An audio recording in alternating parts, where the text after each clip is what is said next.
आपको बराह रास्त इस्लामाबाद लिए चलेंगे, जहां सदर आज़ाद कश्मीर और बरतानवी अरकान पार्लियामेंट इस वक्त न्यूज़ कॉन्फ्रेंस कर रहे हैं। And I hope it doesn't take another 70 years to resolve it.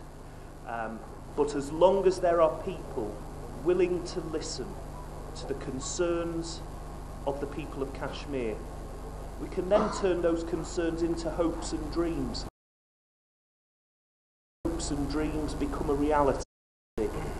And that is the reality that the people of Kashmir should live in freedom, should live in peace, should live in a tolerant society where they can choose how they are governed and by whom they are governed, and free from oppression and fear and terror.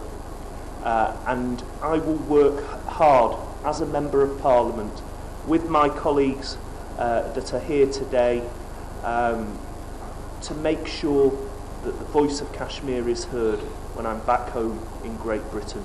I'm looking forward to visiting, I'm looking forward to listening to the issues, but more than that, I'm looking forward to taking this cause further when I'm back in Britain. So thank you very much. Thank you. Thank you. Wajid Khan Sahab. Bismillahirrahmanirrahim. Your Excellency, Mr. President. You can move close. It's an absolute honour and privilege to be here in Islamabad, and hopefully we will be travelling to Kashmir tomorrow.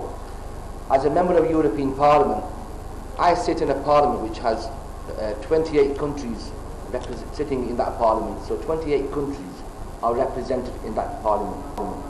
And when you look at the European Union, that is founded, is based on the foundation of principles of peace and prosperity, of working together.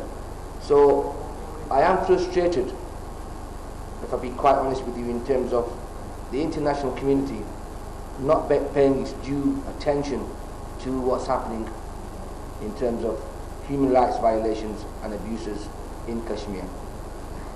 So in the European Parliament, as the UK Parliament's had a debate and motion passed, I'm looking forward to working with colleagues across different countries in the EU to ensure that what's happening in Kashmir is exposed, and actually there's a strong awareness which is raised in relation to the issues that are taking place.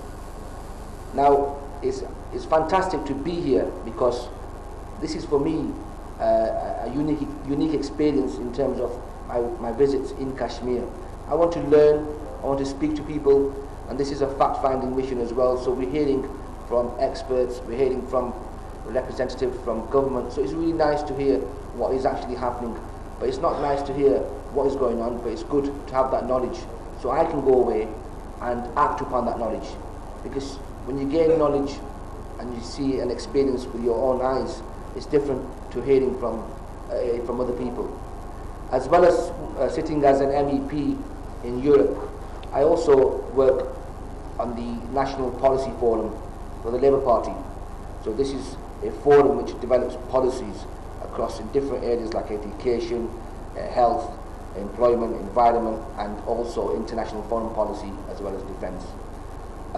I actually sit on the International Policy Commission, so I work quite closely with our shadow leadership team in terms of Foreign Secretary, Defence Secretary, International Trade Secretary, shadow. So Emily Thornbury, our shadow Foreign Secretary, we've had numerous conversations, and she's committed to the ideals of peace and prosperity, but also she's very strongly against human rights in particular.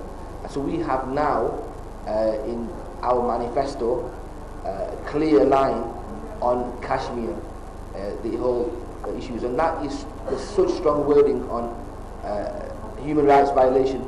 We strongly condemn that, and also we are clear in that it is for the Kashmiris to decide their fate and future, and it's for nobody else. So here today, thank you, Mr. President, for all your time and your knowledge on this area in particular. But also I echo my colleague Andrew Gwynn's points in relation to the work that Raja Najab Sahib does over here in Pakistan and Kashmir, and not just UK but Europe. He's a great ambassador, and it's only when you see people like that, it gives you more inspiration. Because as my colleague has said before, 70 years is a long time. And Kashmiri blood is no cheaper than any blood in the UK or anywhere in the world. And that is something that we've got to say. So when we see suffering, our hearts not just cry but bleed, because that is my children there. Could be anybody's sister, brother, mother. And you hear issues like Heligun, firing, and women getting tortured and raped, and children just being left behind. It's from a humanitarian point of view, it's a tragedy it's a failing of everybody. So we have to work together and move fast as much as we can, and we've got to keep up the pressure, because I was saying last night, in terms of somebody who works on this issue for a number of years, you can feel a bit like, oh, actually, are we getting anywhere? But we must not give up. We have to keep working for the Kashmiri people, because social justice is the value of our party, and peace and prosperity and internationalism is what we focus on, and we've got to work together, and it's one world and one love. Mr. Asim Rashid. Bismillahirrahmanirrahim. First of all, thank you, Mr. President, for inviting us here in Pakistan. Let me myself, my name is Councillor Asim Rashid. सदर आज़ाद कश्मीर और बरतानवी वफ़द के अरकान इस वक्त मुश्तरका तौर पर news conference कर रहे हैं।